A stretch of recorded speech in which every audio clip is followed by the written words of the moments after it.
Olá, estudantes da segunda série do ensino médio. Sejam todos muito bem-vindos para mais uma aula de aprofundamento aqui no Centro de Mídias. Aula do componente Representações do Espaço Geográfico. Nós estamos na nossa atividade 4 e hoje nós vamos sistematizar os conteúdos aprendidos durante a nossa jornada pela atividade 4. Hoje eu estou com a Elisângela na Libras, que vai me ajudar. E antes de começarmos a aula de hoje, eu deixo um recadinho rápido para vocês que o Centro de Mídias tem agora um canal no YouTube que trata justamente da educação antirracista. Então o link está aparecendo aí para vocês na tela, é só vocês clicarem, copiem o link, clica lá nos vídeos, acessem o material que está bem legal, que tratam aí exclusivamente da educação antirracista, que é um dos temas que deve ser discutido aqui no nosso país, não só no Brasil, né? Ele deve ser discutido no mundo inteiro, tudo bem? Então nós temos aulas bem legais que tratam desse tema e é só vocês acessarem aí no repositório, beleza? Então agora sim, nós vamos avançar para o conteúdo da aula de hoje. Bora lá para as nossas habilidades na nossa tela, vamos lá. Bem, lembrando que o nosso componente ele não está sozinho, né? Então nós temos outros componentes aqui conosco, que são os números por trás da informação, razão e sociedade, o conhecimento humano e sua aplicabilidade, e também temos sociedade e conhecimento. E quais são as habilidades? Vamos lá para um resumão. A primeira delas é utilizar as linguagens cartográfica, gráfica, iconográfica e diferentes gêneros textuais e tecnologias digitais de informação de forma crítica, reflexiva e ética. Para quê? Para produzir conhecimentos e resolver problemas e exercer o protagonismo na vida pessoal e coletiva. E a segunda habilidade é analisar a ocupação humana e a produção do espaço em diferentes tempos, aplicando o quê? Princípios de localização, distribuição, ordem, extensão, conexão, entre outros, que contribuem para o raciocínio geográfico. Depois nós temos a habilidade 3 aqui da nossa aula, que é selecionar e mobilizar intencionalmente recursos criativos para resolver problemas, das mais diversas naturezas, tá? Então nós temos problemas de natureza filosófica, política, cultural, em âmbito local, regional, nacional ou global. E os objetos de conhecimento são os temas que a gente vai trabalhando ao longo do nosso semestre. E a estratégia principal é a sala de aula invertida, onde vocês são os protagonistas. E bora lá para a nossa telinha mais uma vez, o que vamos aprender nesse componente. No caso aqui é o que aprendemos, pois nós estamos juntando aqui agora nessa aula os conhecimentos das aulas anteriores.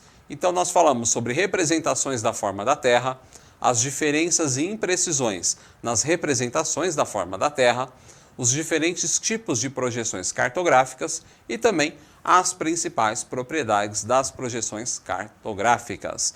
Então, na aula de hoje, nós vamos fazer um resumão de todo o conteúdo que nós tivemos na atividade número 4. E para vocês que estão aí na escola, é o momento de vocês apresentarem os trabalhos de vocês, que consistiam o quê? Na produção de um podcast que fala aí sobre as questões das propriedades das projeções cartográficas e também tinha aquela perguntinha, né? Será que os mapas eles são totalmente precisos? Será que eles estão certos ou eles estão errados? Beleza? Então, vocês deveriam criar aí um podcast que debatia aí esse tema.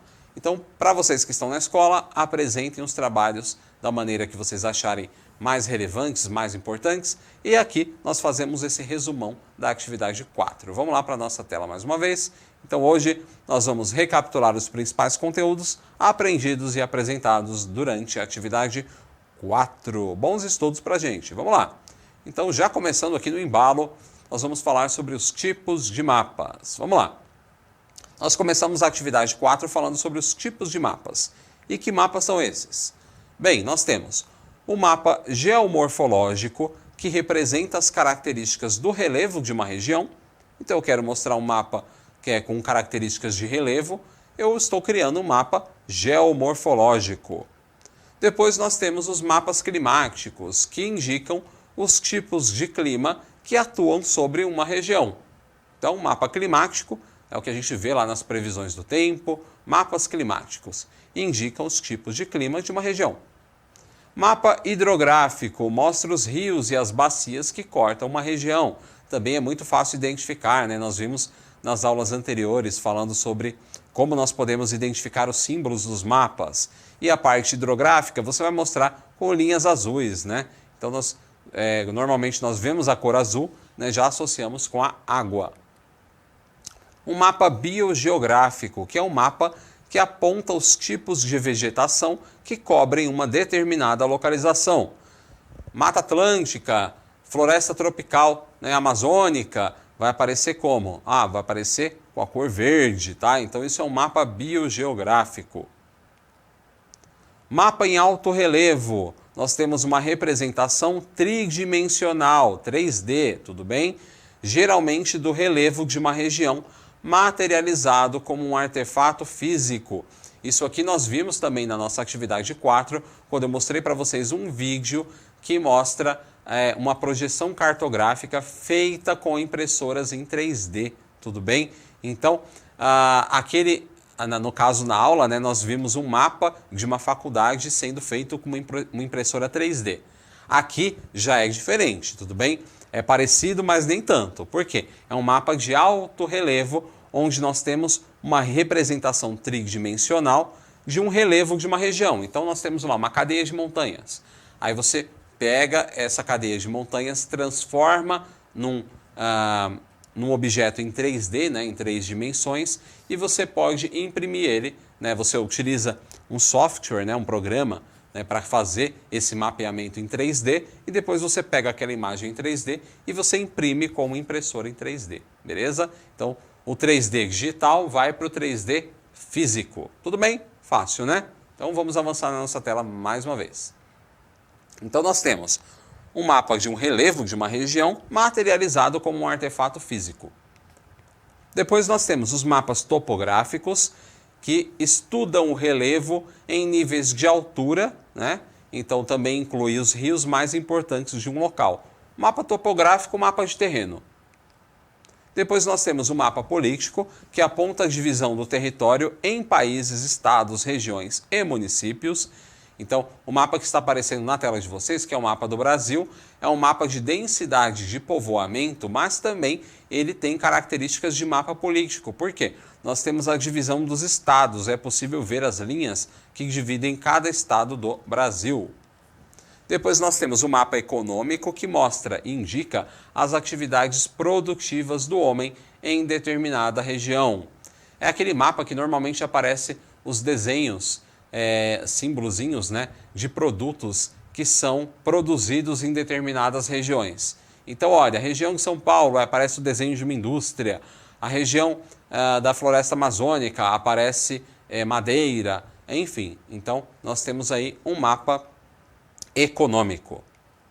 Depois nós temos o mapa demográfico, que apresenta a distribuição da população em determinada região, que é o mapa que está aparecendo na tela de vocês. É um mapa demográfico, onde ele mostra a densidade da população brasileira, se eu não me engano, do ano de 2000, tá? Então, esse mapa do ano 2000 mostra a densidade da população brasileira, onde a parte mais escura são as regiões mais populosas e as partes mais claras são as regiões menos populosas, beleza?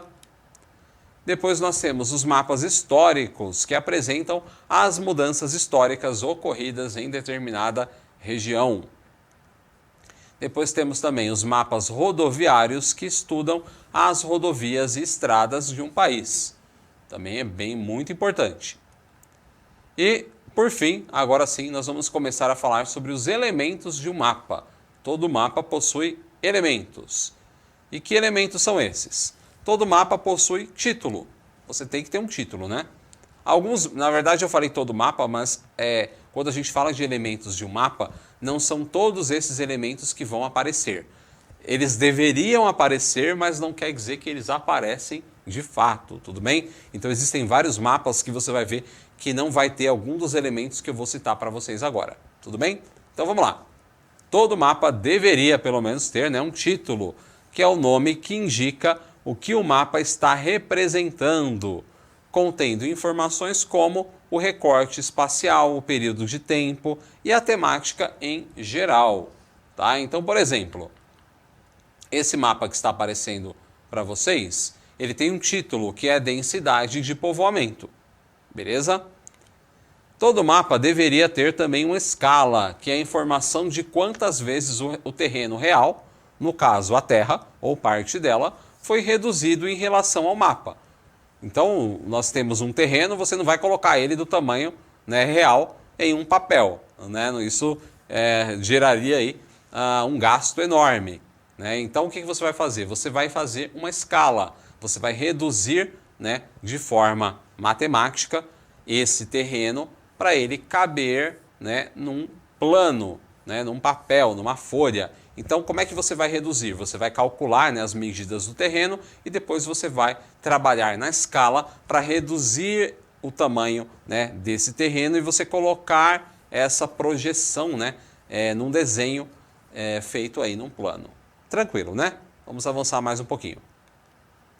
Todo mapa também tem legenda, ou deveria ter legenda, né, que identifica os símbolos e as cores usados no mapa. Por exemplo, esse mapa da tela de vocês tem uma legenda pequenininha que mostra a densidade da população. Então a parte mais escura eu sei que é as áreas mais populosas e a parte mais clara são as áreas menos populosas.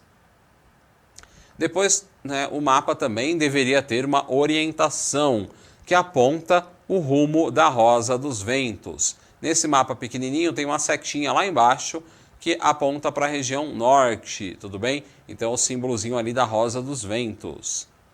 E depois, o mapa também deve ter fonte, que é a entidade responsável pela realização do mapa. Quem é que fez esse mapa que está aparecendo na tela de vocês? Esse mapa foi feito pelo IBGE, aparece bem pequenininho lá na tela. Então, é um mapa de densidade demográfica brasileira por município feito pelo IBGE. Vamos avançar, vamos para o exemplo aqui mais prático. Então, densidade de povoamento, vamos lá. Nosso mapa tem um título, olha lá o título, densidade de povoamento, está piscando ali a setinha para vocês. O nosso mapa tem a legenda, olha lá a legenda. Agora o mapa está ampliado, está mais fácil da gente entender. Então o mapa tem uma legenda, depois ele tem a orientação, olha lá o símbolozinho da Rosa dos Ventos. O nosso mapa também tem uma escala, que mostra quantas vezes ele foi reduzido para caber ali no papel, no plano. O nosso mapa também tem uma fonte, que está aparecendo a setinha piscando ali para vocês, que é o IBGE. E esse mapa de densidade demográfica não apresenta o tipo de projeção realizada, mas por convenção, os mapas oficiais do Brasil são elaborados na projeção policônica. Tudo bem? Então, eu deduzi aqui que foi na projeção policônica. Beleza, mas ele não mostrou essa informação aqui. Então a gente percebe que não é todo mapa que vai ter todas as informações que a gente quer. Tudo bem? Vamos avançar mais um pouquinho. Olha só esse mapa que também é bem interessante, tá? Por quê? Se vocês observarem aqui, é um mapa, né, do Brasil que também mostra a densidade demográfica. Só que eu acho ele um pouco complicado de entender, tá, pessoal? Eu acho esse mapa aqui muito mais fácil, tá? Por quê? Esse mapa ele tem menos informações. E olha quantas informações esse outro mapa tem. É um mapa que também mostra a densidade demográfica do Brasil, só que agora é no ano de 2010, está aqui no título. Porém, além de mostrar essa densidade demográfica, né, na escala de cores, então quanto mais escuro ali, né, aquele tom amarelo, né, mais nós temos pessoas morando numa região. Apesar disso, olha como ele ficou um pouco complicado de entender. Por quê? Eles colocaram também as bacias hidrográficas. Então, olha lá, é possível ver os rios ali do Brasil. E também é possível ver o sistema rodoviário, né, a parte das estradas. Então, acabou ficando bem bagunçado, né, da gente conseguir compreender isso aqui de uma maneira melhor. Eu achei mais interessante esse mapa aqui, tá? Então, se você quer mostrar de uma maneira mais simples, é essa forma aqui, tudo bem? Agora, para esse outro mapa, eu separaria essas informações em outros mapas, tá? Eu acharia mais fácil. Mas, vamos lá. O nosso mapa tem título, ele tem a fonte, que é o IBGE, e aqui nós temos as outras informações ampliadas, tá, pessoal? Nós temos o tipo de projeção, olha lá que interessante, que é a projeção policônica, tudo bem? Nós temos a escala, quantas vezes ele foi reduzido, né, para caber ali no nosso plano. Nós temos a legenda, que também mostra, né, numa escala da cor amarela para o laranja, né, a densidade demográfica da população. E o mapa apresentado não mostrou a orientação dos pontos cardeais, faltou um detalhe, tudo bem? Então a gente percebe que eles não têm todos os detalhes, né? Não é obrigado a ter todos eles, mas quanto mais informações você coloca, né, para explicar ali o mapa que você está criando, mais fácil é para o usuário entender esse mapa. Então, mapas com poucas informações, eles acabam sendo difíceis de serem entendidos. Beleza? Então, quando vocês produzirem um mapa, lembre-se de colocar o máximo de informações possíveis. Vamos lá para a nossa atividade. Vamos lá. Então, em grupos, os estudantes eles deveriam se dividir, né, e fazer uma pesquisa sobre a projeção cilíndrica, a projeção cônica, a projeção azimutal ou plana. E depois outro grupo ficaria responsável pela pesquisa das propriedades das projeções, que são a equidistante, a conforme, a equivalente e a afilática. Nomes complexos, né? E depois disso, os estudantes deveriam criar aí um podcast para debater a seguinte questão: os mapas estão errados? Uma pergunta bem complexa, né? Então, para isso, nós vamos começar então a responder essa atividade. Nós falamos na aula anterior, mas a gente retoma isso agora, beleza? Então a gente vai começar a falar sobre as projeções cartográficas, a primeira parte da nossa atividade. Vamos lá. Bem, as projeções cartográficas reúnem as formas de representação dos mapas e das linhas denominadas latitude e longitude. De acordo com o objeto pretendido, é utilizado um tipo de projeção, a qual confere maior rigor na representação espacial. Então, de acordo com o que você quer, no mapa você vai fazer um tipo de projeção diferente. E quais são essas técnicas? Vamos dar uma olhadinha na nossa tela. Bora lá! Nós temos a projeção cilíndrica, que é como se um cilindro envolvesse o globo terrestre, né? Então você coloca um cilindro ao redor e depois você projeta isso num plano. Nesse caso, os paralelos e os meridianos são representados por linhas retas, na horizontal e na vertical. Depois nós temos a projeção cônica, que é como se você colocasse um cone envolvendo uma região do globo terrestre e é utilizado para mostrar as regiões continentais.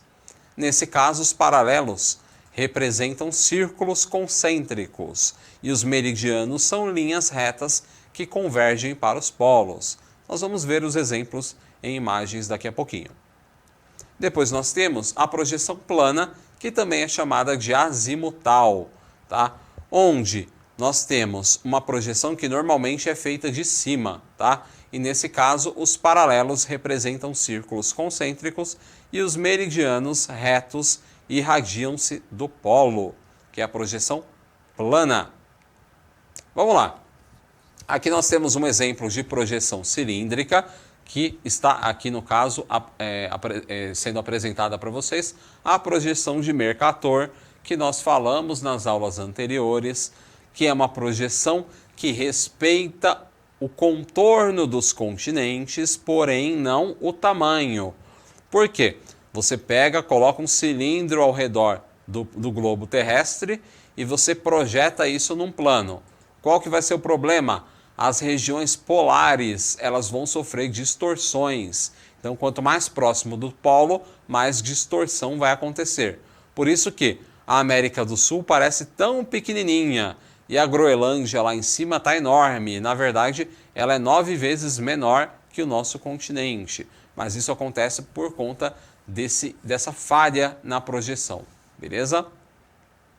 Aqui nós temos um exemplo simplificado, né? Então nós temos o globo terrestre e é como se você colocasse um cilindro ao redor do globo e depois você colocasse essas informações ali. e nós temos os paralelos e os meridianos, que são as linhas imaginárias que servem para a gente se organizar melhor, tá? A gente se entender melhor ali, né, no globo terrestre. Então nós temos as linhas nas verticais, né, na vertical e na horizontal. E aqui nós temos mais uma imagem, dessa vez é uma imagem que mostra a projeção cônica, tudo bem? Então esta imagem é bem interessante, onde nós temos uma faixa de um continente que é mostrada ali, né? É como se você colocasse um cone nessa faixa e depois você projeta e ela fica desta maneira aqui. Aqui nós temos o exemplo mais simplificado, olha lá. É como se você pegasse um cone e resolvesse meio que carimbar ele em uma determinada faixa aí do planeta Terra. E depois você projeta isso ali, né, no nosso plano. Aqui nós temos a projeção plana ou azimutal. Lembrando que normalmente, né, por referência aí, né, nós sempre utilizamos essa projeção feita de cima, mas ela também pode ser realizada ali na lateral. Então vocês percebem que nós temos o globo terrestre e nós temos um plano sendo colocado ali na lateral. Porém, o ideal, né, o que é mais aceito pela comunidade, né, dos geógrafos, é que você coloque este plano na parte de cima, tudo bem? Então, esse tipo de mapa aqui, ele aparece em muitos locais quando você precisa mostrar a região dos polos. Então é um mapa que é muito melhor utilizado ali quando a gente fala das regiões polares. E a gente fez esse mapinha aqui, né, um exemplo dele, nós fizemos com garrafa PET em uma das aulas da atividade 4, que ficou bem legal. Depois eu recomendo que, se você não assistiu, assista. Mais um exemplo de projeção plana ou azimutal. E agora nós vamos para as projeções cartográficas. Vamos lá. Nós temos a projeção de Mercator, que eu falei para vocês e mostrei o mapinha, né? Que é a projeção que respeita o contorno, porém não a escala, não o tamanho dos continentes. Beleza? Depois nós temos a projeção de Peters, que foi elaborada pelo escocês James Gall e depois foi retomada pelo historiador alemão Arno Peters. Por isso que ela é chamada de projeção Gall-Peters. E ela trata de uma projeção cilíndrica que conserva as proporções entre as áreas, mas os ângulos e as formas são alterados.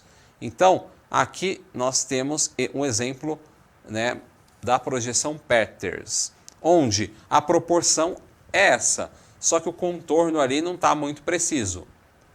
Essa projeção ela já é bem interessante, porque ela mostra o tamanho da América do Sul e do continente africano de uma maneira mais realista do que o outro mapa. Olha só esse mapa aqui. Ele mostra a América do Sul e a África muito menores do que realmente elas são. E o continente europeu, olha como está enorme, tá, pessoal? Então, esse tipo de mapa aqui, e muitas vezes na história, ao longo da história, foi utilizado para você mostrar superioridade de um povo para outro, tá? Então, se a Europa está muito maior, quer dizer que ela poderia dominar os territórios menores. E aqui a gente tem uma projeção mais realista do tamanho desses continentes. Olha como a Europa ficou pequenininha e como o continente africano ficou gigante, a América do Sul também, tá? Então essa é a projeção de Peters. Agora a gente vai para a projeção de Robinson, que também é uma projeção muito interessante. Por quê? Ela foi elaborada pelo geógrafo e cartógrafo Arthur Robinson, tá? E esse tipo de projeção cilíndrica afilática altera a forma e as áreas dos continentes. Por isso, está na categoria de não equivalente e não conforme. Nela, os meridianos, né, que são as linhas horizontais, né, na verdade as verticais, tá, pessoal? Então, os meridianos, que são as linhas verticais, elas aparecem curvadas, enquanto os paralelos, que são as linhas horizontais, elas aparecem de maneira reta, tudo bem? Então, atualmente, esse modelo é utilizado para representar o mapa mundi, portanto, é um dos mais conhecidos, tá? que é esse mapinha aqui, que eu acho que todo mundo já viu alguma vez aí na escola, né, pessoal? Então, os meridianos estão curvados. Olha lá as linhas curvas. E nós temos os meridianos e também nós temos os paralelos, que são as linhas retas, beleza? Meridianos, linhas curvas, paralelos, linhas retas. E esse mapa aqui, ele é importante também para a gente entender a questão do fuso horário, pessoal. Por quê? Se vocês contarem as faixas que estão aparecendo ali na tela, vocês vão perceber que nós temos 24 faixas, que correspondem a 24 horas. Então, se você contar as faixinhas, temos 24 faixinhas, 24 horas e nós conseguimos entender a questão do fuso horário por aqui. Por exemplo, se você... É que aqui esse mapa não é um fuso horário, né? A gente não tem as horas sendo mostradas ali na escala. Porém, se você olhar um mapa de fuso horário e ver o Brasil, você vai perceber que ele está com relação ao Japão com uma diferença de 12 horas. Então, se agora é 1h da tarde no Brasil, vai ser 1h da manhã no Japão. Nós temos essa diferença de 12 horas, tudo bem? Isso vocês vão ver, né, nos mapas de fuso horário. Então, se você já pesquisou mapas de fuso horário, dá uma olhadinha mais uma vez. E para que se você não conhece esse tipo de mapa, pesquise também, que é bem interessante, tá? Então, vamos lá para a nossa tela mais uma vez. Então, aqui nós temos a projeção de Robinson e agora nós vamos falar dos paralelos e meridianos. Os paralelos e meridianos são linhas imaginárias do globo terrestre. Assim, os paralelos são as linhas traçadas horizontalmente e os meridianos nas linhas verticais. Tudo bem? Horizontal, vertical. Vertical para cima, horizontal, né, para baixo. Então aqui nós temos lá os meridianos que eu falei para vocês. Na vertical, né, na parte da altura, eles estão ali curvados e os paralelos, né, na parte ali deitadinha, né? Tudo bem? Tranquilo, né? Então, bem, vamos avançar mais um pouquinho aqui. Faltou a gente fechar o nosso conteúdo falando sobre as propriedades das projeções cartográficas. Que propriedades são essas? Bem, são 1, 2, 3, são essas 4 propriedades aqui. Vamos lá para a gente fechar o nosso conteúdo. Então, na projeção conforme, os ângulos se preservam e as áreas são deformadas. Beleza. Na projeção equivalente, as áreas são preservadas e os ângulos são mudados. Na projeção afilática, não conserva propriedades, mas minimiza as deformações em conjunto. Então você tenta minimizar ali o desenho, né, dos continentes, porém a projeção ela não vai ter uma proporção ali correta, tudo bem? A projeção equidistante já é uma projeção onde as distâncias se preservam e as áreas e os ângulos, consequentemente a forma, são deformadas. Então, é uma área aí no caso, né, onde você vai preservar a distância de um lugar para o outro, porém o ângulo delas vai estar ali meio deformado. Então, de maneira simplificada, o que a gente percebeu? Para cada informação que eu preciso em um mapa, eu posso fazer uma projeção que seja mais adequada para ela. Tudo bem? Então, eu preciso mostrar a região do Polo Norte. O que eu vou fazer? Eu vou utilizar uma projeção plana ou azimutal. E eu uso, então, para cada tipo de projeção, uma técnica diferente. Tudo bem? Então, fechamos a nossa atividade 4 aqui, onde a gente entendeu um pouco aí a respeito das projeções cartográficas e a partir da próxima aula, aí sim, nós fechamos os nossos conteúdos falando da atividade número 5, beleza? Então, basicamente é isso por hoje. Eu espero que vocês todos fiquem muito bem. Um abração, se cuidem e até mais. Tchau, tchau!